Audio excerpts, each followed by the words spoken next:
નમો લોહે સૌહરિહંતાનમ નમો લોહે સૌદાનમ નમો લોહે સૌહાયર્યાન નમો લોહે સૌજાયાનમ નમો લોહે સૌતિભાવતી સાવનમ ઓંકારમિંદુ સંયુક્ત નિત્યમ ધ્યાયંતિ યોગિન કામદમોક્ષનો શ્રી ઓંકારાય નમો નમઃ મંગલમ ભગવાન મંગલમ કુટુંબોની મંગલમ કુંડારીઓ જૈન્દ્રમોસુ મંગલમ નમઃ સમય સાધાય સ્વાનુભૂત્યા ચકાસ્તે ચિત્તવાય ભવાય સર્વમાં વિભાવ નિદાતા. નિયમ સાર ભગવાન કુંકુંદાચાર્ય રચિત નિયમ સાર તથા મુનિવર પદ્મ પ્રભુમલધારી દેવ રચિત તાત્પર્ય વૃત્તિ ટીકા એનો સ્વાધ્યાય ચાલે છે. એમાં 15મી ગાથાનો સ્વાધ્યાય પૂરો થવા આવ્યો છે. છેલ્લી વાતો છે એ આપણે આજે લઈએ છીએ. 15મી ગાથામાં છેલ્લે એ વાત આવી કે વ્યંજન પર્યાય. એ વ્યંજન પર્યાય કયા પ્રકારે છે એની વાતને આપણે આજે ગુરુદેવ પાસેથી આપણે સમજીએ છીએ. મુનિવરે એમ કહ્યું કે પર્યાયી આત્માના જ્ઞાન વિના આત્મા પર્યાય સ્વભાવ વાળો હોય છે. તેથી શુભાશુભરૂપ મિશ્ર પરિણામથી આત્મા વ્યવહારે મનુષ્ય થાય છે. તેનો મનુષ્ય આકાર તે મનુષ્ય પર્યાય છે. કેવળ અશુભ કર્મથી વ્યવહારે આત્મા નારક થાય છે. તેનો નારક આકાર તે નારક પર્યાય છે. અને ક્યારેક કિંચિત શુભ મિશ્રિત માયા પરિણામથી આત્મા વ્યવહારે તિર્યંચ કાયમાં જન્મે છે. તેનો આકાર તે તિર્યંચ પર્યાય છે. અને કેવળ શુભ કર્મથી વ્યવહારે આત્મા દેવ થાય છે. તેનો આકાર તે દેવ પર્યાય છે. આ વ્યંજન પર્યાય છે. આ બધી પર્યાયને વ્યંજન પર્યાય કહી. તો એનો વિસ્તાર આપણે ગુરુદેવ પાસેથી સમજીએ છીએ. પ્રવચન રત્ન ચિંતામણી ભાગ 1 એમાં પાના નંબર 263. અહીંયા કહે છે કે અનાદિનો તે આવી પર્યાય દ્રષ્ટિ વાળો છે. પર્યાય દ્રષ્ટિની વાત સમજાવી આપણે ગયા સ્વાધ્યાયમાં લીધી કે એની દ્રષ્ટિ પર્યાય ઉપર રહે છે. એટલે એવો પર્યાય દ્રષ્ટિ એ મૂંડ છે. એક સમયની અવસ્થા ઉપર દ્રષ્ટિ કરવા વાળો એ પર્યાય મૂંડ છે. પર્યાયી એમ શબ્દ મૂક્યો એટલે પર્યાયી તો આત્મા માટે વિશેષણો વાપરવામાં આવ્યું એમ, પણ એની દ્રષ્ટિ ક્યાં છે? એ પર્યાય દ્રષ્ટિ છે. તો કહે છે કે એવો એ પર્યાય દ્રષ્ટિ વાળો છે. તેથી શુભાશુભ રૂપ મિશ્ર પરિણામથી આત્મા વ્યવહારે મનુષ્ય થાય છે. શુભ અને અશુભ બે પ્રકારના પરિણામ એટલે પુણ્ય અને પાપના બંધ કરે છે. અને એવા પરિણામથી આત્મા વ્યવહારે મનુષ્ય થાય છે. જો વ્યવહારે મનુષ્ય છે એટલે એનો અર્થ એ છે કે એ કાંઈ વાસ્તવમાં મનુષ્ય છે નહીં. મનુષ્યની પર્યાય એ કાંઈ આત્માની શાશ્વત રહેતી પર્યાય નથી. એ પર્યાય છે અને એ ક્ષણિક છે. એ છે કે વ્યવહારે મનુષ્ય થાય છે. શુભાશુભ મિશ્ર પરિણામથી આત્મા વ્યવહારે મનુષ્ય થાય છે. તેનો મનુષ્ય આકાર તે મનુષ્ય પર્યાય છે. ગુરુદેવ એને સમજાવતા કહે છે કે જુઓ શું કહ્યું કે પર્યાય દ્રષ્ટિ જીવને શુભાશુભ રૂપ મિશ્ર પરિણામ થવાથી તે મનુષ્ય થાય છે. આ કોની વાત? પર્યાય દ્રષ્ટિ જીવની વાત લીધી. જે દ્રવ્ય દ્રષ્ટિ છે એની વાત નથી. જેની દ્રષ્ટિ દ્રવ્ય ઉપર રહે છે, જેને પોતાના સ્વરૂપનો અનુભવ થયો છે અને બધાથી પોતે જુદો પડ્યો છે, ભેદ જ્ઞાન વર્તે છે, એની વાત નથી. પણ પર્યાય દ્રષ્ટિ કે જેને પર્યાય ઉપર દ્રષ્ટિ રહે છે એને શુભ અને શુભ ભાવ છે. શુભ અને શુભ ભાવનું કર્તાપણું છે, ભોગતાપણું છે. તો એવા એ શુભાશુભ ભાવ એવા મિશ્ર પરિણામ થવાથી તે મનુષ્ય થાય છે. પોતાને વર્તમાન પ્રગટ અવસ્થા જેટલો જ માનનારો, વર્તમાન પોતાની જે અવસ્થા છે એટલી અવસ્થા જેટલો પોતાને માનનારો, અવસ્થાને જ માનનારો શુભાશુભ મિશ્ર પરિણામથી વ્યવહારે મનુષ્ય થાય છે.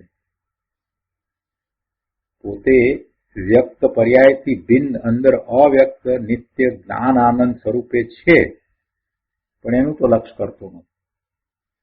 પોતે આ વર્તમાનમાં જે પ્રગટ થયેલી પર્યાય, જે વ્યક્ત પર્યાય, એનાથી જુદો ભિન્ન અંદરમાં અવ્યક્ત નિત્ય જ્ઞાન આનંદ સ્વરૂપે હોવા છતાં નિજ સ્વરૂપે પ્રગટ એવા એ પર્યાયી ભગવાન આત્માનું જ્ઞાન નહીં હોતા તે મનુષ્ય થાય છે. પોતાના ભગવાન આત્માનું જેને જ્ઞાન છે એને પછી ઘણા ભાવ રહેતા નથી, એને વધારે ભાવ થતા નથી, એને મનુષ્યપણું પણ થતું નથી. છેલ્લું એકવાર મનુષ્યપણું થઈ જાય અને પછી એ તો કેવળ જ્ઞાન પ્રગટ કરી લે છે. પણ જેની દ્રષ્ટિ સ્વરૂપ તરફ વળી નથી, નિજ સ્વરૂપે પોતે ભગવાન આત્મા છે એનું જ્ઞાન નહીં હોતા તે મનુષ્ય થાય છે. મનુષ્ય પણ થવું એમાં મુખ્યતા તો આ જ છે કે પોતે શુભાશુભ ભાવે પરિણમે છે માટે થાય છે. શુભાશુભ ભાવે પહેલા પૂર્વે પરિણમ્યો હતો માટે મનુષ્ય થયો છે, અને પછી એને ભાન થયું છે, સમ્યક દર્શન થયું છે, તો હવે એ પોતાની એ ભૂલને સુધારી લે છે. એટલે કે શુભાશુભ ભાવે હવે થતો નથી. શુભ ભાવ આવે પણ શુભ ભાવનો કરતા ભોગતા થતો નથી. અહીંયા કહે છે કે અહીં જ્ઞાનથી એટલે કે આત્મજ્ઞાનથી વાત ઉપાડી છે. તો કહે છે કે નિજ નિત્ય આનંદ સ્વરૂપ આત્માના જ્ઞાન વિના એકાંત પર્યાય સ્વભાવ વાળો અર્થાત વર્તમાન પર્યાયના ભાવને જ માનનારો જીવ શુભાશુભ પરિણામ રૂપ મિશ્ર ભાવથી વ્યવહારે મનુષ્ય થાય છે. એકાંતે પર્યાય સ્વભાવ વાળો, પર્યાય વર્તમાનમાં જે છે તે જ પોતાનું સ્વરૂપ છે એવી માન્યતા વાળો એ ભવના ભ્રમણ કરે છે. પણ જેની દ્રષ્ટિ સ્વરૂપ તરફ વળી છે એની વાત જુદી છે, એની વાત ન્યારી છે. એકાંત પર્યાય સ્વભાવ વાળો અર્થાત વર્તમાન પર્યાયના ભાવને જ માનનારો. વર્તમાન પર્યાયનો ભાવ તો જે પર્યાય છે એવો છે ને, તિર્યન છે તો તિર્યન જેવો ભાવ છે, મનુષ્ય છે તો મનુષ્ય જેવો ભાવ છે, દેવ છે તો દેવ જેવો ભાવ છે. પણ એ ભાવ બધો કેવો? શુભ કે અશુભ રૂપ ભાવ? એ શુદ્ધ ભાવ તો નથી ને. પોતાના જેવા ગુણો છે અને એવું પોતાનો સ્વભાવ અને સ્વભાવરૂપ પોતાનું પરિણમન છે, તો એવો ભાવ તો નથી ને. એટલે એ ભાવ કેવો થયો? વર્તમાન પર્યાયનો ભાવ જે છે તે અશુદ્ધ ભાવ છે. એમ એ શુભાશુભ પરિણામરૂપ મિશ્ર ભાવથી વ્યવહારે મનુષ્ય થાય છે. નિશ્ચયથી તો તે અંદર જેવો છે તેવો જ નિત્ય જ્ઞાન આનંદ સ્વરૂપ છે. પણ પર્યાય દ્રષ્ટિ હોતા તે આવા ભાવથી વ્યવહારે મનુષ્ય થાય છે. જ્યારે દ્રવ્ય દ્રષ્ટિ પુરુષ એવો આત્મા મનુષ્ય આદિ થાય જ નહીં. જો એકાંત કર્યું છે, દ્રવ્ય દ્રષ્ટિ પુરુષ મનુષ્ય આદિ થાય જ નહીં. એ તો નિર્મળ પર્યાય પ્રગટ કરી અને સિદ્ધ થઈ જાય છે. આવી વાત છે. અહીંયા વાત તો વ્યંજન પર્યાયની ચાલે છે ને, વાત વ્યંજન પર્યાયની કરવી છે, પણ એમાંથી પણ કેવું ગુરુદેવે અધ્યાત્મ કાઢ્યું છે. કે છે કે આત્મા વ્યવહારે મનુષ્ય થાય છે, એનો મનુષ્ય આકાર તે મનુષ્ય પર્યાય છે. એટલે આત્માના પ્રદેશનો જે આકાર એ વ્યંજન પર્યાય, એ અશુદ્ધ વ્યંજન પર્યાય, એ મનુષ્ય આકાર. એટલે અંદર આત્માનો પ્રગટ આકાર શરીરની વાત નથી. આત્માનો જે પ્રગટ આકાર તે મનુષ્ય આકાર છે અને એ મનુષ્ય પર્યાય છે. તેવી રીતે કેવળ અશુભ કર્મથી વ્યવહારે આત્મા નારક થાય છે. જો મનુષ્યની વાત કરી ત્યારે એમ કહ્યું હતું કે શુભ અને અશુભ બંને કર્મની વાત લીધી હતી, શુભાશુભ ભાવથી. અને હવે નારકીની વાત કરે છે તો કે છે કે કેવળ અશુભ કર્મથી, માત્ર અશુભ કર્મ, અશુભ ભાવની જ મુખ્યતા. કેવળ અશુભ કર્મથી વ્યવહારે આત્મા નારક થાય છે. જીવન પર્યંત અશુભ ભાવ જ, માયાચાર, કોકને લૂંટી લેવા અને કોકને એમ મારી નાખવાને એવા જ ભાવ. ભલે મારી તો શકતો નથી તો કોઈને લૂંટી પણ શકતો નથી, ખરેખર તો વાસ્તવમાં કઈ કરી શકતો નથી, પણ ભાવ એવા જ ભાવ, બેઠો બેઠો એવા જ ભાવ કર્યા કરતો હોય.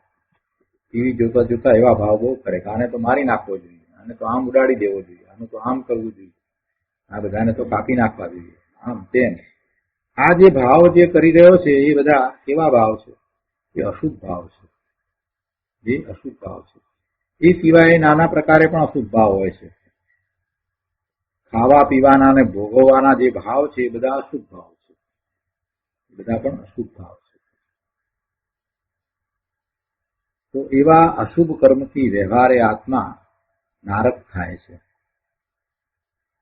એવું નથી કે માત્ર હિંસા કરે તો જ નરકમાં જાય, એવું નથી. પણ એવા ભાવ જાત જાતના આ પદાર્થોને ભોગવવાના ભાવ, આ નોનવેજ ખાવાના ભાવ, આ દારૂ પીવાના ભાવ, એ બધા ભાવ પણ એવા જ છે. એ મળે કે ના મળે, પણ એ ભાવ એના થયા તો એ સમજવાનું કે નરકે જ જશે. એને અત્યારે વર્તમાનમાં એવી અનુકૂળતા ના હોય કે જેથી કરીને એ બધું એને સંયોગો પ્રાપ્ત થાય, પણ ભાવ એવા થયા કરે. એને ભાવ એવા નોનવેજ ખાવાના અને એવા બધા ભાવ થયા કરે, પાપના ભાવ થયા કરે, શિકારના ભાવ થયા કરે, કે ફિશિંગના ભાવ થયા કરે, હન્ટિંગના ભાવ થયા કરે. આ બધા ભાવ જે છે એ નરકમાં જવાના ભાવ છે. પછી એ કઈ કરી શકે એમ બનતું નથી. એ હન્ટિંગ માટે જાય, આખો દિવસ પસાર કરે અને એક પણ ચકલું માર્યા વગર આવે, પણ આખા દિવસમાં ભાવ શું કર્યા? મારવાના. એટલે એ નરકે તો જવાનો જ છે. ફિશિંગના ભાવ ત્યાં બેસી જાય, લઈને સવારથી બપોર સુધી બેસી જાય. સવારમાં વહેલો શરૂ થઈ જાય. મેં તો નજરે જોયા છે અમેરિકાની અંદર, લોકો બેઠા હોય સવારથી આવીને વહેલા આવીને રવિવારે બેસી ગયા હોય. અને ત્યાં ક્લેવલેન્ડમાં રહેતા હતા એ વખતની વાત છે. ત્યાં આર્ટિફિશિયલ લેક હતું મોટું, અને ત્યાંથી દેખાતું હતું. સવારના બોરમાં એ આવી જાય, એમના છોકરાને લઈ આવે, એને માટે પણ નાની પાછી એ ફિશિંગની ડિવાઇસ લઈ આવ્યા હોય, અને બેઠા હોય બપોર સુધી, 1 વાગે 1:30 વાગ્યા સુધી, 8-9 વાગ્યાને આવ્યા હોય, પણ લંચ કરવા ઉભા ન થાય, બેઠા હોય આમ પકડીને. એક પણ માછલી આવે નહીં, છતાંય ભાવ કેવા થાય? તો એ જ થયા ને પકડવાના ભાવ માછલીને. આ બધું શું છે? એ બધા નરકમાં જાય છે. અને પાછા આપણે જો એની અનુમોદના કરીએ, કશે એ એનું કરે, આપણે શું એમાં? ના, એમ ન હોય. એ અનુમોદના જે છે એ કરવું, કરાવવું અને અનુમોદવું એમાં સરખું જ પાપ છે. એટલે આવા કન્ટ્રીમાં રહેતા હોઈએ, આવા દેશમાં રહેતા હોઈએ તો ખૂબ ધ્યાન રાખવું પડે, ખૂબ જાગૃતિ રાખવી પડે. જાણે અજાણે આપણે અનુમોદના કરી બેસીએ, એવી અનુમોદના ન થવી જોઈએ. ખૂબ જાગૃતિ રાખવી પડે. હશે એ તો એનું જે કરે છે તે કરે છે, એમાં આપણે શું? ના, એમ નહીં. એ તો તમે અનુમોદના કરી દીધી, એવી અનુમોદના ન હોય. કોઈ પાપ થતું હોય, કોઈ પાપને આચરતું હોય, તો એમાં અનુમોદનાનો ભાવ તો ક્યારેય ન થાય. એ ખોટું જ છે. એવો જ ભાવ હોય કે ના, ન જ થવું જોઈએ, આ બરાબર નથી, હા ઠીક નથી, એવો જ ભાવ અંતરમાં આવવો જોઈએ. પણ વારંવાર એ બધું જોવામાં આવ્યું હોય, ખૂબ જોયું હોય, ત્યાં જન્મેલા બાળકોને માટે એ નવાઈ જેવું હોય જ નહીં, બધા કરતા હોય. અને આપણા બાળકો પણ કોઈક વખત જાણે અજાણે એમાં જોડાઈ જતા હોય, અથવા તો એવા ભાવમાં આવી જાય કે ઠીક છે કરે છે, અથવા તો એમાં રસ લે કે તું ફિશિંગમાં ગયો તો કેટલી ફિશ પકડી દે. આ તો નાની નાની વાતો સમજવા જેવી છે. જાણે અજાણે છોકરાઓને આવું થાય, સ્કૂલમાં ભણતા હોય તો એનો મિત્ર હોય વ્હાઈટ છોકરો, એ કહે છે કે પછી અમે તો કાલે ફિશિંગ કરી આવ્યા, અને પછી આ પૂછે ને એમાં રસ લે ને કેવું આ બધું શું થઈ રહ્યું છે, એનું ડેવલપમેન્ટ કેવું થઈ રહ્યું છે, તો બહુ વિચાર કરવાની જરૂર છે. તો અન્યારે દેશમાં આપણે રહ્યા હોઈએ, ઠીક છે, એવા સંયોગો છે તો રહ્યા છીએ, પણ જાગૃતિ તો ખૂબ કેળવવી પડે. એ વાત છે અહીંયા કે અશુભ ભાવ કેવળ અશુભ કર્મથી વ્યવહારે આત્મા નારક થાય છે અને તેનો નારક આકાર તે નારક પર્યાય છે. અશુભ ભાવથી તીવ્ર કસાયથી વ્યવહારે આત્મા નારક થાય છે. નિશ્ચયથી તે નારક થઈ ગયો છે એમ નથી. સરસ વાત કરી છે. એ તો પર્યાયમાં છે, એ તો પર્યાયમાં થયું છે. નિશ્ચયથી તો પોતે ભગવાન આત્મા એવો ને એવો જ છે, ત્રિકાળ અનંત ગુણનો સ્વામી છે. કેમ કે એ આત્મા એ નરક ગતિમાં ગયો છે. એ આત્મા પણ નરક ગતિ સાથે તે ખરેખર જોવા જઈએ તો એ તન્મય થતો નથી. એ તો ગતિ ક્ષણિક છે. જેટલો સમય એ ગતિ છે એટલો વખત તે મિથ્યા ભાવે એમાં તન્મયપણે રહે છે, પણ એથી કરીને એનું મૂળ સ્વરૂપ છે તે કાંઈ બદલાઈ જતું નથી. એ તો સ્વરૂપથી અંદર નિત્ય આનંદ જ્ઞાન સ્વરૂપ જ છે. ભલે પર્યાયમાં નરક ગતિ હો તો પણ તેનાથી ત્રિકાળી ધ્રુવ દ્રવ્ય તન્મય નથી. તેનાથી એટલે એ ગતિથી ધ્રુવ દ્રવ્ય તન્મય નથી. ગતિથી ધ્રુવ દ્રવ્ય તન્મય નથી. એ વખતે એનું લક્ષ પરમાં છે, એ વખતે એનું લક્ષ પર તરફ રહ્યું છે, પર્યાય તરફ રહ્યું છે, તો એ વાત જુદી છે. પણ જે ધ્રુવ એ પર્યાય સાથે ક્યારેય તન્મય હોતું નથી. કોઈ પણ પર્યાય સાથે ધ્રુવ તન્મય હોય એમ નથી. આ બધી વ્યંજન પર્યાય છે એની સાથે ખરેખર ધ્રુવ તન્મય હોય નહીં. જો ધ્રુવ તન્મય થઈ જાય તો એ બધી જે મલિનતા છે એ ધ્રુવમાં વ્યાપી જાય, પણ એમ તો બનતું નથી. ધ્રુવ તો ત્રિકાળ શુદ્ધ જ રહે છે. આ મોટામાં મોટી વાત છે. પોતાનું સત્વ તત્વ એવું ને એવું જ રહે છે, એ ભિન્ન જ રહે છે.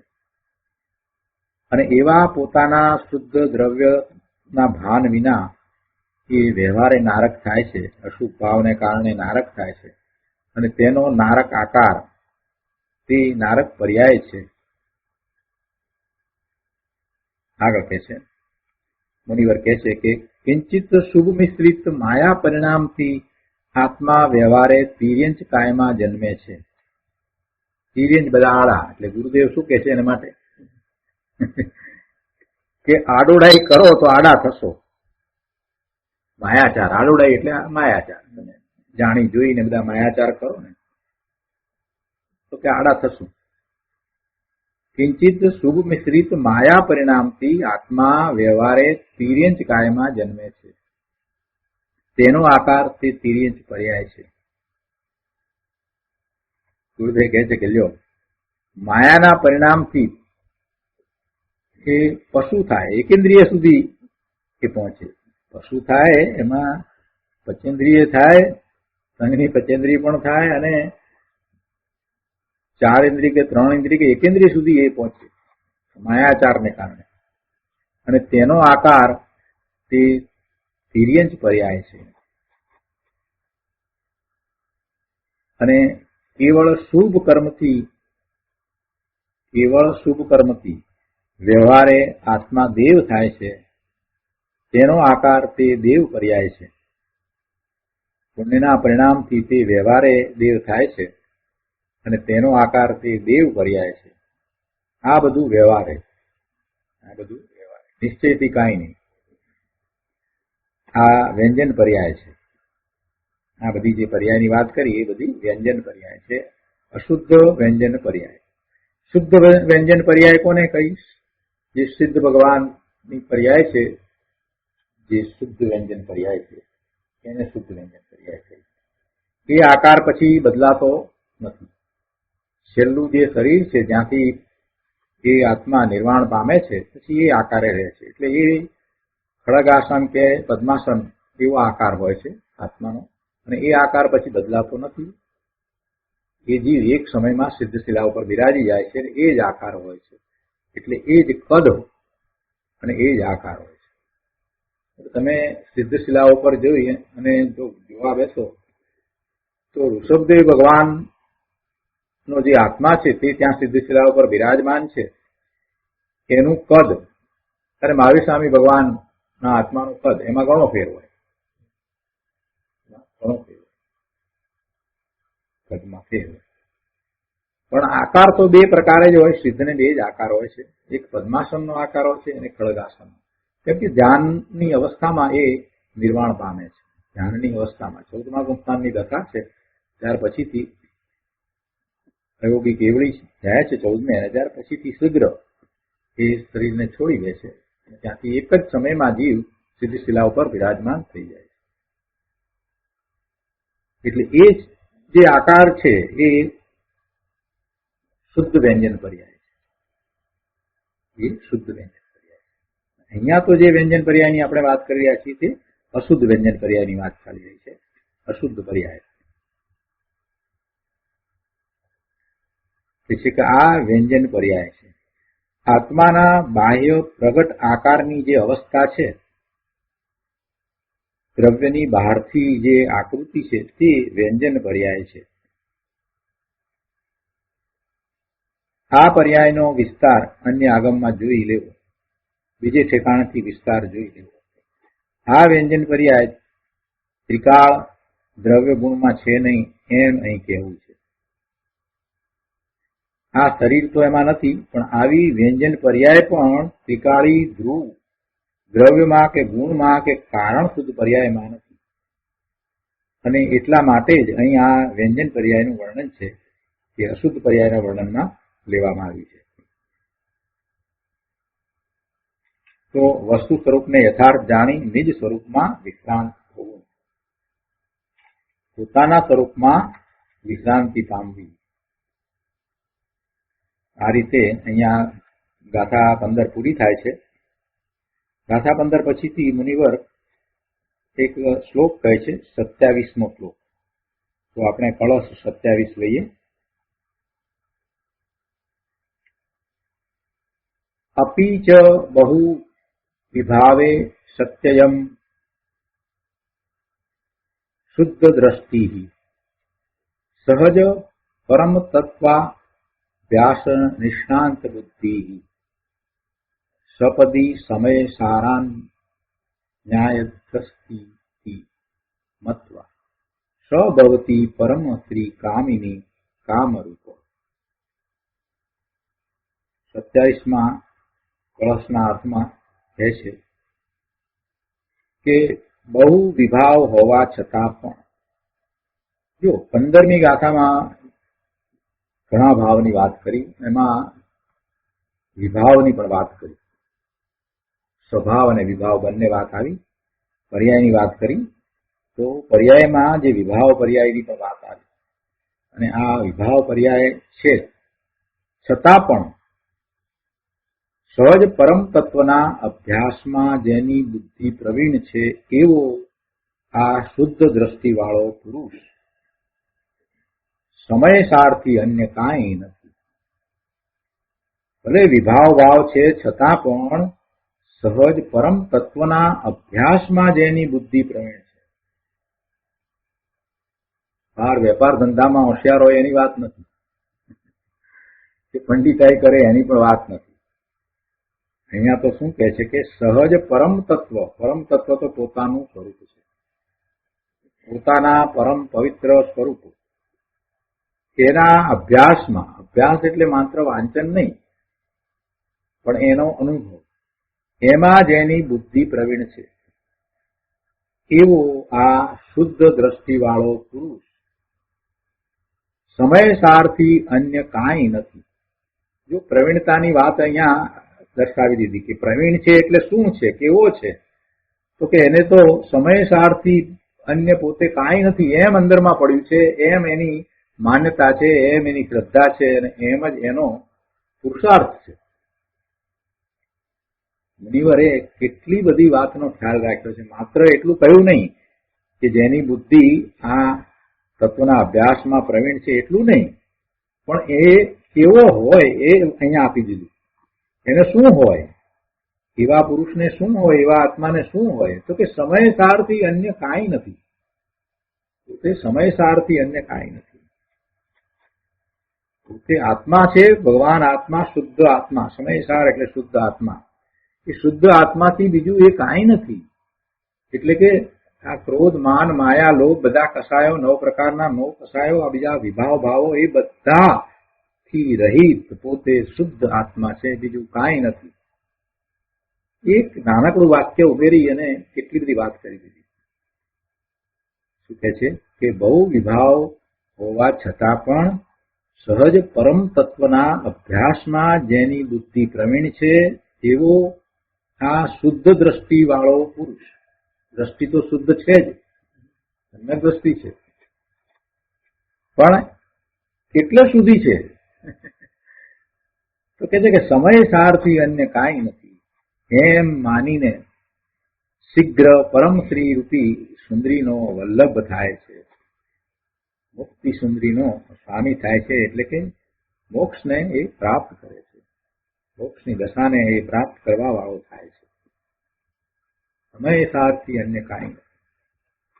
આ દ્રષ્ટિ કેળવવાની છે. હું સમય સાર છું, બસ સમય સાર છું, આ ભાવ અને કેળવવાનો છે.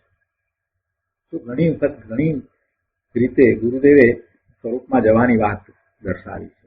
એમાંની એક એક વાતને લઈને કેટલાક લોકોએ પુસ્તકો લખ્યા છે. એક જ અપેક્ષાને લઈને એના ઉપર આખું લાંબુ વિવેચન કર્યું હોય એટલે ઘણાને એમ લાગે કે આપણે બહુ સરસ વાત કરી દીધી. તો ગુરુદેવે તો એવી અનેક વાત કરી છે, જેમ કે જાણનારો જણાય છે, આ વાત ગુરુદેવે કરી અને એ વાત લાલચંદભાઈ મોદીને ગમી ગઈ. એમણે આખું પુસ્તક લખ્યું કે જાણનારો જણાય છે, રાજકોટના. હવે હમણાં એવી જ એક વાત આવી અને એ વાતનું પુસ્તક મારા હાથમાં પણ આવ્યું ગયા વર્ષે, મેં પણ વાંચ્યું અને કેટલાકે એના પ્રત્યે એમ પાછું એમ પણ કહ્યું કે આ બસ આમાં જ બધું આપી દીધું. એ પુસ્તકનું નામ દ્રષ્ટિનો વિષય. તો એ દ્રષ્ટિનો વિષય તરીકે જે વાત કરી છે એ વાત તો ગુરુદેવે ઘણી વાર કરી છે. એમણે એક જ વાત પકડી અને પછી એના સમર્થનમાં જુદી જુદી જગ્યાએથી વાતને લઈ અને ટાંકી છે. પણ એ કઈ નવી વાત છે એમ નથી. ગુરુદેવે તો આવી અનેક પ્રકારે વાત કરી છે કે આત્માનું સ્વરૂપ કેવું, આત્માને જ્ઞાયક કયો છે, ત્યાં એ રીતે વાત આખી કરી કે એ તમે જયારે વાંચો ત્યારે તમને એમ લાગે કે આત્મા જ્ઞાયક જ છે, બીજું કાંઈ નથી. જ્ઞેયની વાત કરતા પણ ગુરુદેવે એમ કહ્યું કે જો જ્ઞેય કાંઈ પણ હોય તારે માટે તો તારું સ્વરૂપ એ જ એકમાત્ર જ્ઞેય છે, બીજું કાંઈ નથી. પોતાના સ્વરૂપને જ્ઞેય બનાવી અને જો જીવન આખું વ્યતીત કરવામાં આવે તો પણ એ આવી પરમ શ્રી સુંદરીનો વલ્લભ થાય. ગુરુદેવે તો ઘણી જગ્યાએ વાત આ કરી છે. અહીંયા આ રીતે વાત લીધી, અહીંયા મુનિવરે આ વાત લીધી છે એટલે એ રીતે વાત આખી આવે છે કે સમય સારથી અન્ય કાંઈ નથી. પોતે સમય સાર છે, બસ આવો નિર્ણય કરે તો પણ એમાંથી પોતે પોતાના સ્વરૂપને વિશે આગળ વધતા વધતા એ કેવળ જ્ઞાન સુધી પહોંચે. પોતે સમય સારથી અન્ય કાંઈ નથી. એમાં ભેદ જ્ઞાન પણ આવી ગયું ને પોતાના સ્વરૂપની વાત પણ આવી ગઈ. પોતે કોણ છે એ વાત પણ આવી ગઈ, નિશ્ચયથી પોતાનું સ્વરૂપ પણ આવી ગયું અને સાથે ભેદ જ્ઞાન પણ આવી ગયું. બહુ સરસ વાત છે. આપણે એનો વિસ્તાર ગુરુદેવ પાસેથી સમજીએ. બહુ સરસ વાત છે. પ્રવચન રત્ન ચિંતામણી ભાગ 1, પાના નંબર 264, શ્લોક 27, શ્લોકાર્થ ઉપરનું પ્રવચન. શરૂઆતમાં શું કહ્યું મુનિવરે કે બહુ વિભાવ ભાવ હોવા છતાં પણ 15મી ગાથા આખી ચાલી ને તો એમાં વિભાવ ભાવની વાત આવી ને, પર્યાયની વાત આવી, વિભાવ પર્યાયની વાત આવી ને, આ બધી પર્યાયો અને એમાં સ્વભાવની વાત પણ આવી, સ્વભાવ પર્યાયની પણ વાત આવી, કારણ શુદ્ધ પર્યાય અને કાર્ય શુદ્ધ પર્યાય એની પણ વાત આવી ને. આ બધી પર્યાયો સ્વભાવ કારણ શુદ્ધ પર્યાય, અર્થાંત ત્રિકાળી ધ્રુવ કારણ પર્યાય, સ્વભાવ કાર્ય શુદ્ધ પર્યાય અર્થાંત સાદી અનંત એવી કેવળ જ્ઞાન આદિ કાર્ય પર્યાય અને વિભાવ વ્યંજન પર્યાય, એમ બધી પર્યાયોની વાત આવી.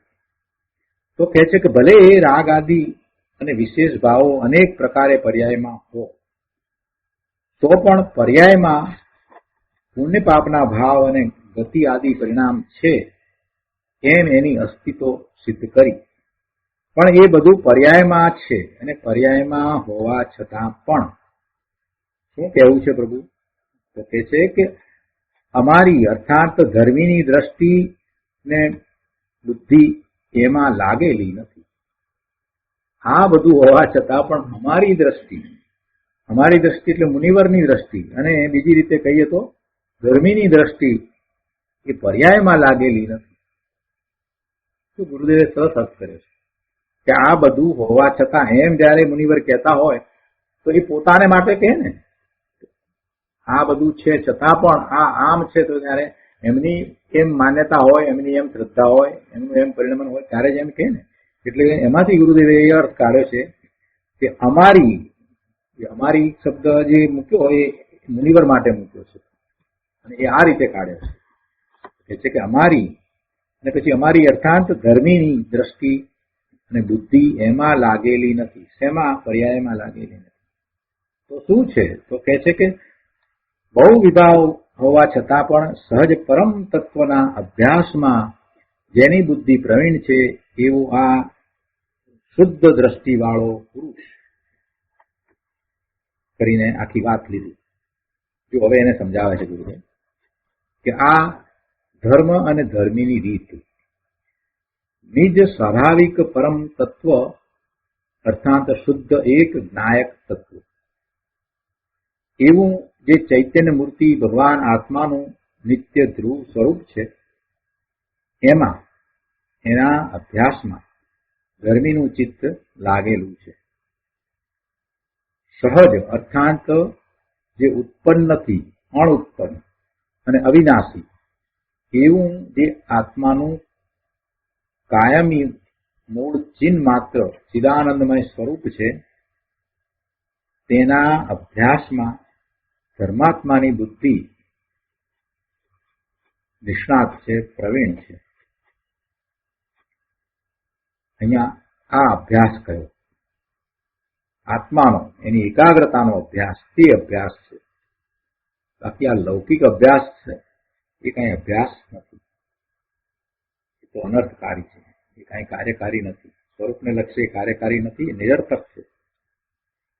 એમાં બહુ સમય આપવા જેવો નથી.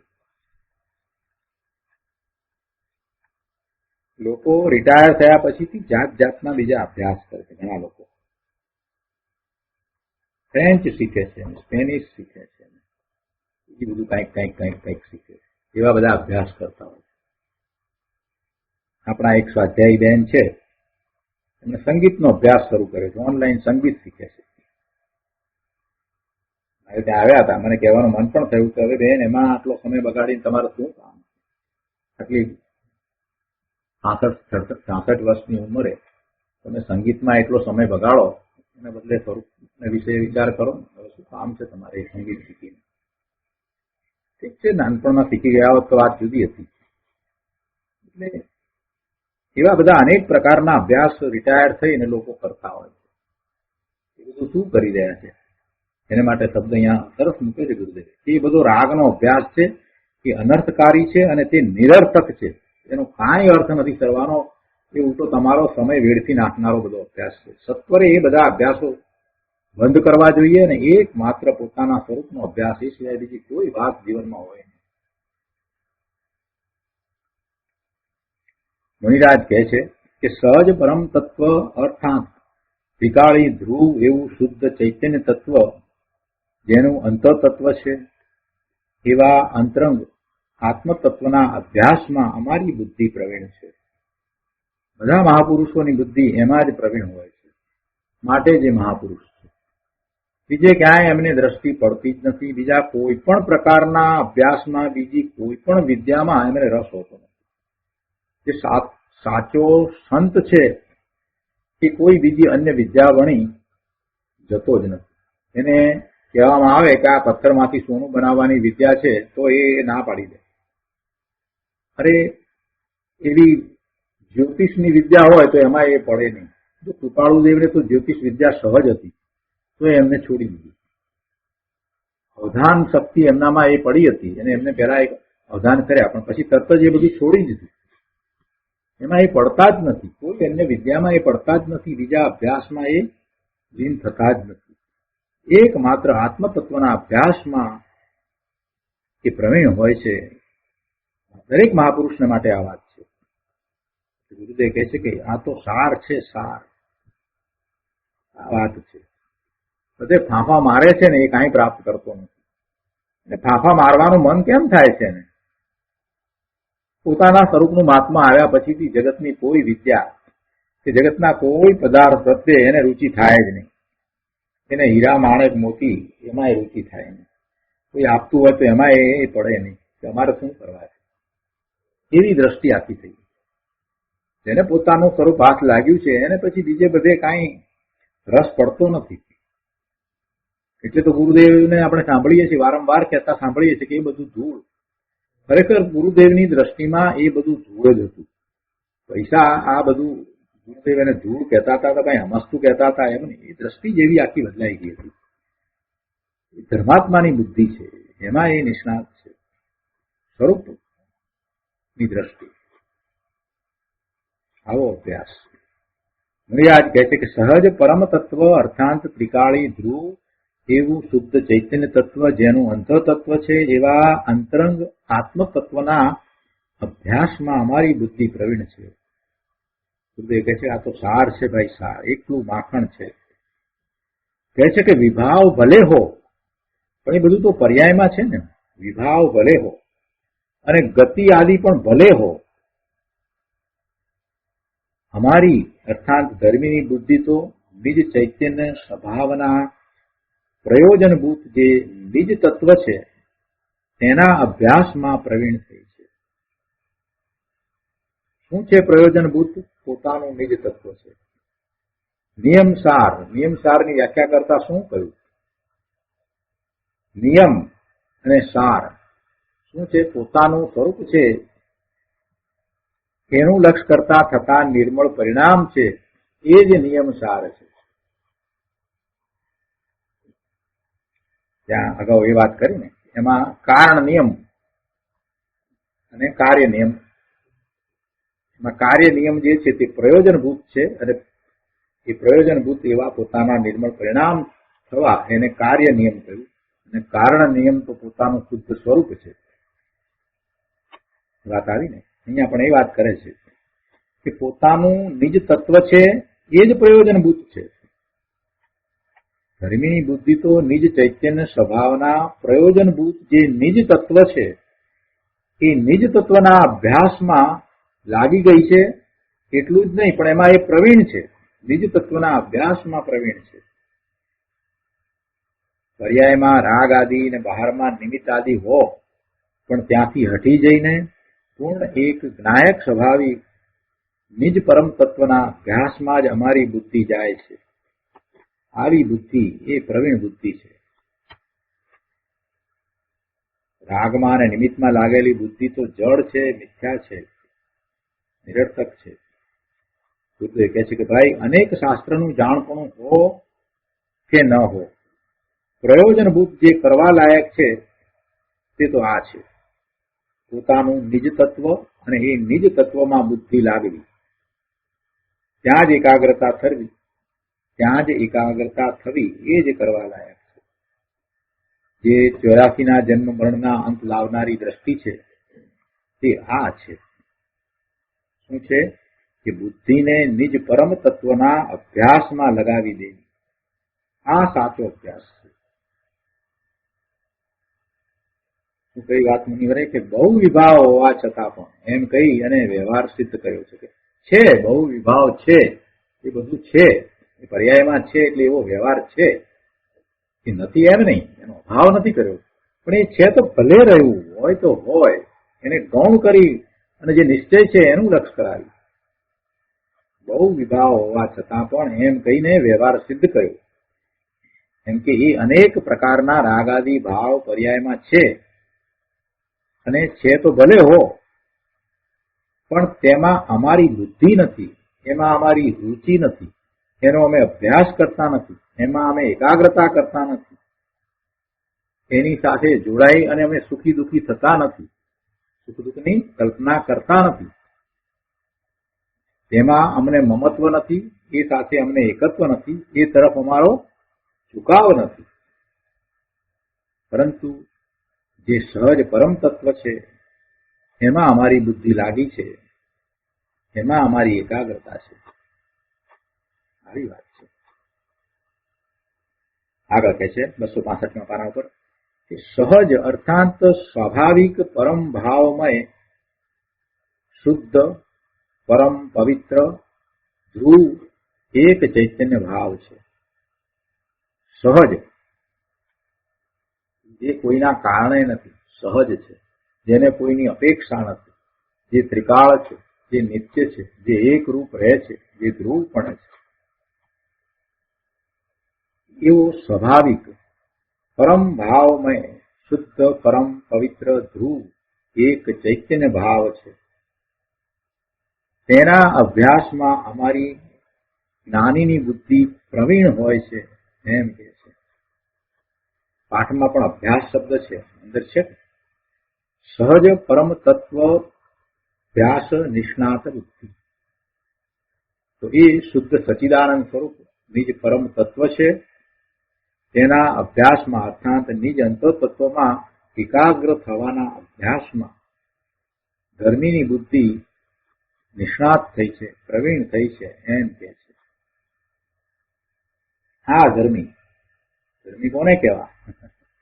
જેની દ્રષ્ટિ સ્વરૂપને વિશે રહે છે એમાં જે નિષ્ણાત થયા છે એ ધર્મી છે. પછી એને બહારમાં ક્યાંય કોઈ પ્રકારે રુચિ હોતી જ નથી, એટલે સહજ રીતે વૈરાગ્ય દશા હોય છે. દ્રષ્ટિમાં પોતાનું તત્વ આવ્યું છે એટલે સ્વરૂપ દ્રષ્ટિ થતા સહજ વૈરાગ્યની દશા હોય છે. અત્યારે વર્તમાનમાં ઉપદેશ જે આપી રહ્યા છે એ ઊંધો ઉપદેશ આપી રહ્યા છે કે તમે પહેલા વૈરાગ્ય, બાહ્યમાં વૈરાગ્ય પ્રગટ કરો પછી ધર્મની આગળ વાત થાય, એ સિવાય વાત હોય નહીં. ઊંધી વાત છે. જેને સહજ પોતાના સ્વરૂપનું મહાત્મા આવ્યું છે અને ત્યાં જ દ્રષ્ટિ લાગેલી રહે છે એને પછી બારમાં બધેથી ઉદાસીનતા જ હોય છે, એટલે વૈરાગ્ય તો સહજ છે. પછી ભલે પર્યાયમાં જે પડ્યું હોય તે પડ્યું હોય, એથી કઈ એને નડતું નથી.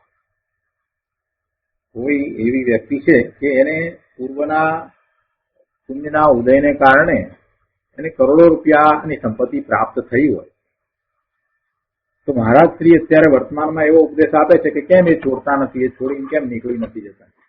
એ નીકળે નહીં ત્યાં સુધી એ ધર્મ પામે નહીં. આ તો હમણાં વર્તમાનમાં જ બનેલી વાત છે, એટલે આ વાત યાદ આવી. એવું એમને કહ્યું કે અમુક ફલાણા ભાઈ આટલા 150 કરોડ રૂપિયા લઈને બેઠા છે, છોડે છે કે? આ મહારાજ શ્રીના શબ્દો. અમે કહ્યું કે જ્ઞાન સિવાય વૈરાગ્ય ટકતો જ નથી. જ્ઞાન સિવાય વૈરાગ્ય ટકતો જ નથી. અને જેને સ્વરૂપનું જ્ઞાન થયું છે એને એ સંયોગી પદાર્થ પ્રત્યેનો રસ ઉડી ગયો છે. એ સંયોગોમાં પડ્યું છે તો પડ્યું છે, એના તરફ એનું વલણ નથી હોતું. 150 કરોડ હોય કે 250 કરોડ હોય એ સાથે એને કાંઈ સંબંધ નથી. એટલે જેની દ્રષ્ટિ સ્વરૂપ તરફ વળી છે એ જ સાચો વૈરાગી છે. એ જ સાચો વૈરાગી છે. સ્વરૂપ તરફ દ્રષ્ટિ થતા વિતરાગ ભાવ નું જોર અંદરમાંથી એવું આવે છે કે જેને કારણે બહારમાં ગમે તેટલા નુકસાન થાય કે લાભ થાય છતાં એ વિચલિત થતા નથી. બધું એના કારણે આવે ને એના કારણે જાય, આ વાતની દ્રઢતા કરતા શાંતિ જળવાઈ રહે છે.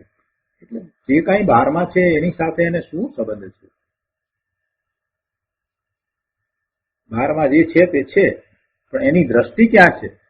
જેની દ્રષ્ટિ સ્વરૂપ તરફ વળી છે, જેને સ્વરૂપમાંથી આવતા આનંદનો અનુભવ થયો છે, જેનું એકમાત્ર લક્ષ્ય પોતાના પૂર્ણ શુદ્ધ સ્વરૂપની પર્યાયમાં પ્રગટતા છે, પૂર્ણપણે પૂર્ણ શુદ્ધ દશાની પ્રગટતા એ જ એકમાત્ર જેનું લક્ષ્ય છે. બીજી રીતે કહીએ તો પોતાને પોતાના સ્વભાવમાં, પોતાના સ્વરૂપમાં પૂર્ણપણે સ્થિરતા કરવી છે, એ જ એકમાત્ર જેનું લક્ષ્ય છે. એને પછી બહારમાં ગમે તે હોય તો તેથી એને શું ફેર પડે છે? એ બધું છૂટું જ પડ્યું છે, એ એનાથી છૂટું જ પડ્યું છે. એટલે કે સહજ પરમ તત્વના અભ્યાસમાં જેની બુદ્ધિ પ્રવીણ છે એવો આ સુદ્રષ્ટિવાળો પુરુષ. સુદ્રષ્ટિવાળો પુરુષ એટલે શું? સુદ્રષ્ટિવાળો પુરુષ એટલે પોતાનું પરમ ત્રિકાળી એક ચૈતન્ય તત્વ પરમ શુદ્ધ છે અને એ શુદ્ધની દ્રષ્ટિમાં તથા એ શુદ્ધના અભ્યાસમાં જે પુરુષ પ્રવીણ છે તેને શુદ્ધ દ્રષ્ટિવંત પુરુષ કહે છે.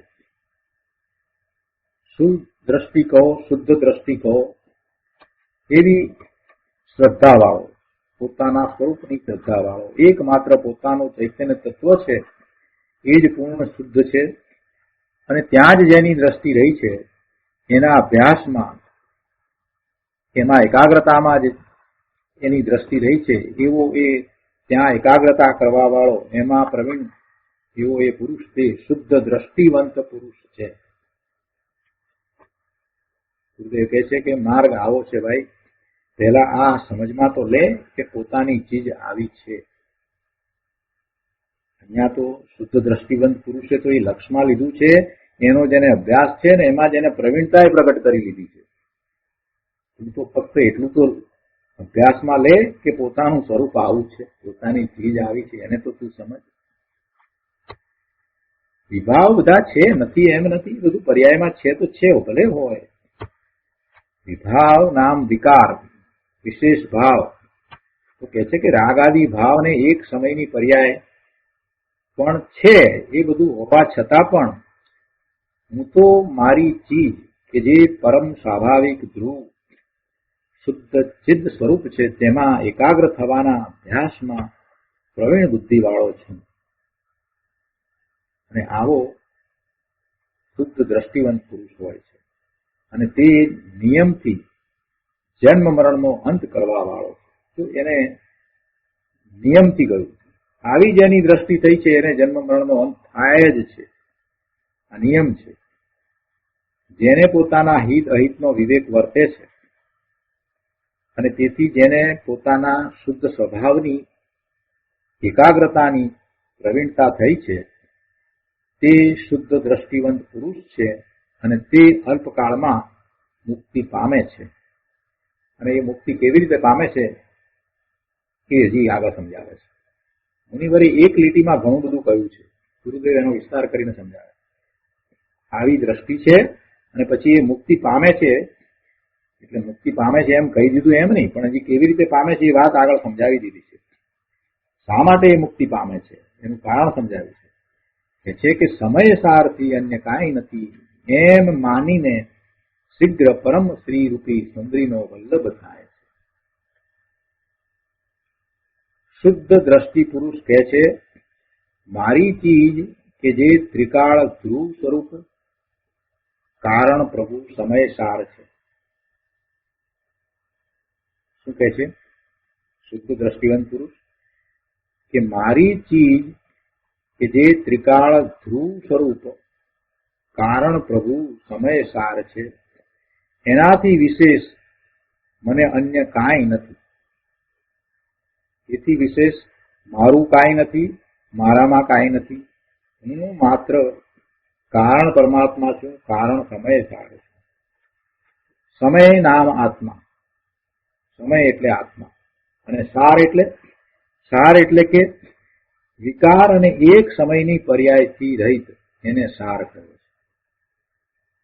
સમય એટલે આત્મા અને સાર એટલે વિકાર અને એક સમયની પર્યાયથી રહિત એવો સમય સાર. તો આવો જે ત્રિકાળી ભગવાન સમય સાર છે એનાથી અન્ય કાંઈ નથી, અર્થાત બીજી કોઈ ચીજની કિંમત નથી, બીજી કોઈ ચીજ પ્રત્યે વલણ નથી, એની રુચિ નથી, એના પ્રત્યે કોઈ ભાવ નથી. એવી પરમ ઉદાસીનતા જેને વર્તે છે એ આ શુદ્ધ દ્રષ્ટિ પુરુષ છે અને એનો આવો પુરુષાર્થ છે. શું પુરુષાર્થ છે? કે એમ માને છે કે સમય સારથી અન્ય હું કાંઈ નથી, એમ માની અને એનો પુરુષાર્થ ઉપડ્યો છે. પોતે સમય સાર છે, પોતે ભગવાન આત્મા શુદ્ધ, બીજું કાંઈ નથી. આ એક સમયની પર્યાય પણ નહીં, આ વિકાર પણ નહીં, બીજું કાંઈ નહીં, એવો પોતે શુદ્ધ આત્મા છે. એમ જેને અંદરમાં ઉગી નીકળ્યું છે અને એમાં જ એનો પુરુષાર્થ ઉપડ્યો છે એ પછી પોતાના મુક્ત સ્વરૂપને પ્રાપ્ત કરે એમાં શું આશ્ચર્ય કરવા જેવું છે? કરે. તો આવો જે ત્રિકાળી ભગવાન સમયસાર છે, સમય નામ આત્મા, શુદ્ધ આત્મા, અને સાર નામ વિકાર અને એક સમયની પર્યાય રહિત એવો ભગવાન આત્મા, એ ત્રિકાળી ભગવાન સમયસાર છે. અને એનાથી અન્ય કાંઈ નથી, અર્થાત બીજી કોઈ ચીજ નથી, બીજી કોઈ ચીજની એને કિંમત નથી, બીજાનું કાંઈ એને પ્રયોજન નથી. એમ છે કે મારી ચીજમાં અન્ય કોઈ ચીજ નથી તથા બહારની અન્ય કોઈ ચીજની કિંમત મને નથી, બીજી ચીજનું મહાત્મ મને નથી. બીજી ચીજ હોય તો ભલે રહી, એ સાથે મને કાંઈ પ્રયોજન નથી. કહે છે કે ભારે માર્ગ બાપા, પણ આ તો અનંતા તીર્થંકરો અને કેવળી ભગવંતો જે માર્ગ ફરમાવતા હતા તે બહાર આવ્યો છે. નવીન વાત નથી, અનાદિની આ વાત ચાલી આવે છે. અને એ માર્ગે તો અનંત જીવો સિદ્ધ દશાને પામ્યા છે, મુક્તિને પામ્યા છે. આ તો રાજમાર્ગ છે, તો રાજમાર્ગ છે. હવે ભાઈ આવો રાજમાર્ગ છે તો ત્યાં તું ક્યાં છીંડા શોધવા બેઠો છે? રાજમાર્ગે જા ને ભાઈ, કામ છે બીજે જવાનું. અનંત જીવો જે માર્ગે ચાલીને પોતાના પૂર્ણ શુદ્ધ સ્વરૂપને પ્રગટ કરીને એમ મુક્ત દશાને પામ્યા છે, તો એવા રાજમાર્ગને છોડીને તું આડો ઓળો સુકરા થાય છે ભાઈ. બીજી બધી વાત છોડ ને, આ અહીંયા આમ છે ને ત્યાં તેમ છે ને બધા ધર્મ સરખા છે ને આ બધી પંચાયતમાં તું શું કરી રહ્યો છે? આડો ઓળો થઈ રહ્યો છે. ગુરુદેવ કહે છે કે ભારે માર્ગ, ને પછી શું કહે છે? ભારે માર્ગ તો કયો, પણ પછી આગળ એમ કહે છે કે પણ આ તો અનંતા તીર્થંકરો અને કેવળી ભગવંતો જે માર્ગ ફરમાવતા હતા તે માર્ગ બહાર આવ્યો છે. કઈ નવો નથી, અનાદિનો આ જ માર્ગ છે. ઋષભદેવ ભગવાનના વખતમાં આ જ માર્ગ હતો, ને એની પહેલાની 24માં જે થયા બધા તીર્થંકર ભગવાનના વખતમાં આ જ માર્ગ હતો. આ કઈ નવીન માર્ગ નથી. વર્તમાનમાં પણ ભાવિક ક્ષેત્રમાં 20 તીર્થંકર ભગવાન બિરાજે છે, અને કેટલાય કેવડીઓ ભગવાન છે. તે બધાના જો માર્ગનો વિચાર કરવામાં આવે તો એ માર્ગ બધાનો આ જ છે. બધા આ માર્ગે ચાલીને જ એ દશાને પ્રાપ્ત થયા છે. એવું આ માર્ગ છે. ભગવાન તું અંદર પરિપૂર્ણ છો ને, પરમેશ્વર સ્વરૂપ જ તું છો. અંદર શુદ્ધ ચિદાનંદ ગંધ ધ્રુવ પરમેશ્વરતાનો પિંડ એવો સમયસાર છે, તે તારું પરમ તત્વ છે. તો તે તરફના ઝુકાવ દ્વારા અંતર એકાગ્રતામાં પ્રવીણ એવો શુદ્ધ દ્રષ્ટિવંત પુરુષ તે એકને જ, સમયસારને જ પોતાની ચીજ માને છે. પણ તે સિવાય બીજી કોઈ પણ ચીજને તે પોતાની માનતો નથી. પોતાનું અસ્તિત્વ એવું પૂર્ણ ચિદાનંદ ઘન છે કે તેમાં વિકાર તો શું, એક સમયની પર્યાયનો પણ પ્રવેશ નથી, એમ તે માને છે. કેમ કે પર્યાય વિભાવ ભાવ છે ને, વિભાવ ભાવમાં તો વિશેષ ભાવ, એક તો વિકાર ભાવ બધા આવી ગયા. એ એક પણ એનામાં નથી. 15મી ગાથા પછીનો કળશ છે ને, એટલે એમ જ વાત આવે ને, બધાની વાત કરી, પણ પછી મુનિવરે કહ્યું કે આ બધી વાત અમે કરી, પણ એ બધું છે છતાંય પણ અમારી દ્રષ્ટિ ક્યાં છે, અમારો પુરુષાર્થ કેવો થઈ રહ્યો છે, અને ધર્મી જીવોનો પુરુષાર્થ કેવો હોય એ સમજાવી દીધું.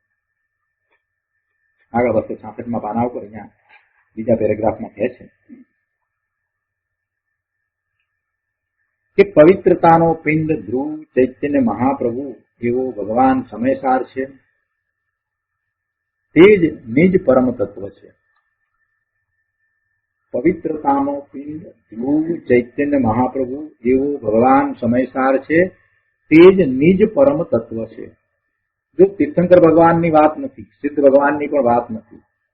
એ તો એવી પૂર્ણ દશાને પ્રાપ્ત કરી ચૂક્યા છે, એ તો મહાપ્રભુ છે. પણ અહીંયા તો એમ કહેવું છે કે નિજ સ્વરૂપ એ પણ નિજ પરમ તત્વ છે. પોતાનું સ્વરૂપ પરમ તત્વ છે. પોતે ભગવાન સમયસાર છે, તે જ નિજ પરમ તત્વ છે. પોતે કાંઈ કોઈ વાતે અધૂરો નથી, પોતે પૂર્ણ છે. પોતે પવિત્રતાનો પિંડ છે, ધ્રુવ છે, ચૈતન્ય મહાપ્રભુ છે, એવો ભગવાન સમયસાર છે, અને એ જ પોતાનું સ્વરૂપ છે, તે જ નિજ પરમ તત્વ છે. એકવાર પોતાના સ્વરૂપનું મહાત્મા તો લાવ. પોતાના શુદ્ધ સ્વરૂપનું મહાત્મા લાવે તો આખું પુરુષાર્થ એ તરફ ન થઈ જાય. એની અંદરમાં એમ થવું જોઈએ કે આવા મારા પૂર્ણ શુદ્ધ સ્વરૂપને હું ક્યાં આ ધૂળમાં રગદોડી રહ્યો છું, એમ એને થવું. આ બધી બહારની બધી જે ધૂળ છે, વિભાવ ભાવની ધૂળમાં હું મારા એવા પૂર્ણ સ્વરૂપને રગદોડી રહ્યો છું, મલિન થઈ રહ્યો છું, એમ એને અંદરમાંથી ભાવ આવે.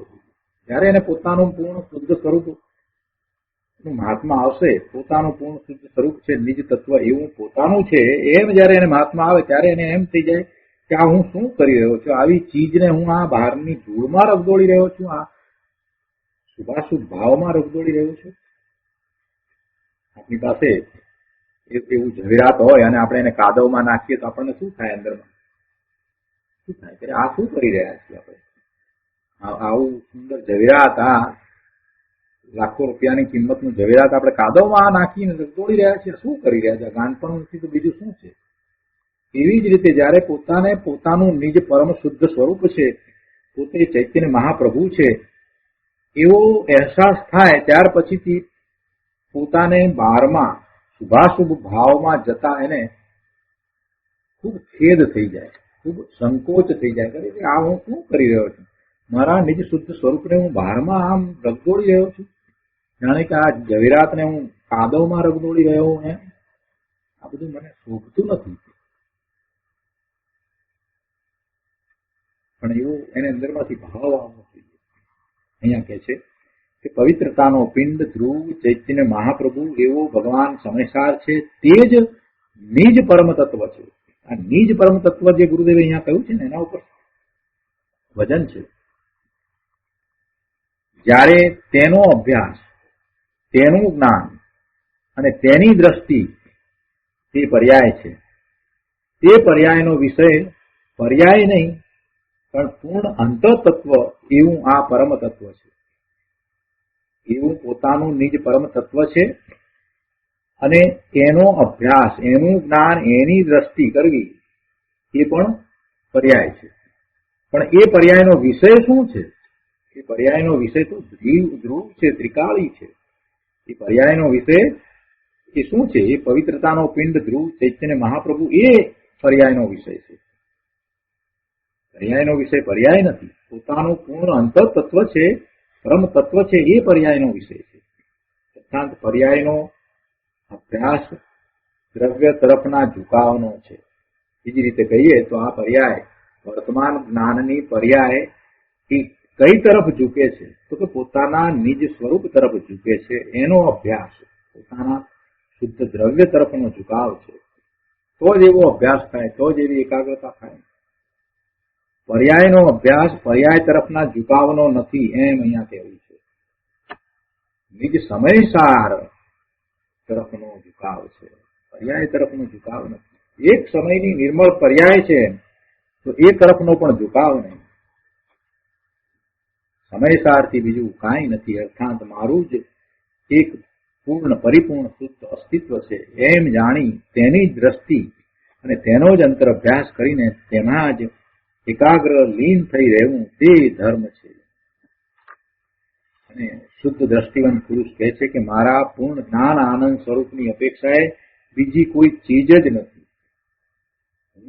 મારા જ્ઞાન આનંદ સ્વરૂપથી જ છું, મારું એ જ અસ્તિત્વ છે અને એનાથી બીજી કોઈ વસ્તુ રૂપે હું નથી. હું પરથી નથી, હું પર્યાયથી પણ નથી, હું મારા નિજ સ્વરૂપથી જ છું. એટલે હું બીજી કોઈ ચીજ નથી, સ્વથી છું, પરથી નથી. બહુ સરસ વાત છે. તો આનો વધુ વિસ્તાર આપણે આવતા સ્વાધ્યાયમાં લઈશું. આજનો સ્વાધ્યાય અહીંયા સુધી રાખીએ છીએ. હવે સુખધામ બોલીએ. સુખધામ અનંત સુસંત ચરી